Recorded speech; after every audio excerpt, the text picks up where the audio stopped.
I know you previously said that change is hard, but irrelevance is even harder. Yes. Actually working with companies, what are some of the biggest barriers for change? I mean, I'm thinking culture, there can be locations, store format sizes, people. You know, I've worked on the reinventions or transformations, if you will, of about 40 companies. And so I've had a front row seat on studying leaders and organizations, cultures, and how they think about change. There's a couple things that I believe are noteworthy and on point to your question. The first is that, you know, we tend to value things that we can predict and rely on, and things that we cannot easily predict or have a lot of variability to them, we tend to discount. And if you think about even business school training, it's centered on, you know, partly assessing the risk of change. What we need to be better at is assessing the risk of not changing.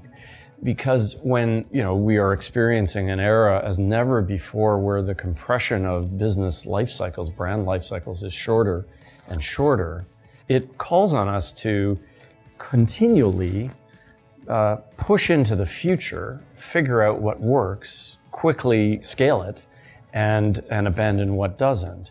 And I think the tech industry would be a good, you know, comparative where that's what they do, this rapid prototyping, testing.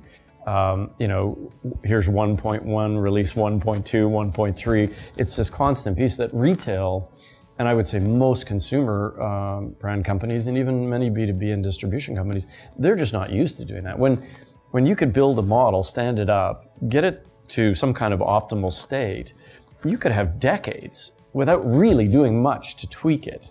And if you did, it might be incremental.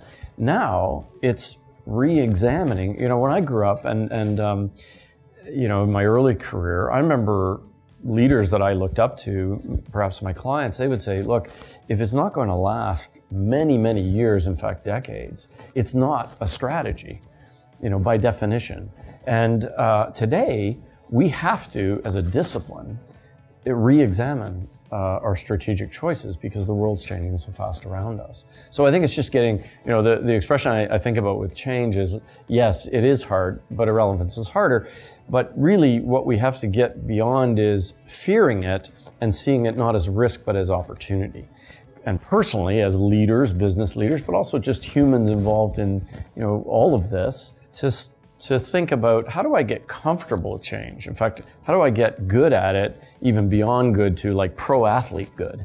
And that's, you know, that's a reinventionist mindset that we've started to talk about in our business because we've learned how to help companies change.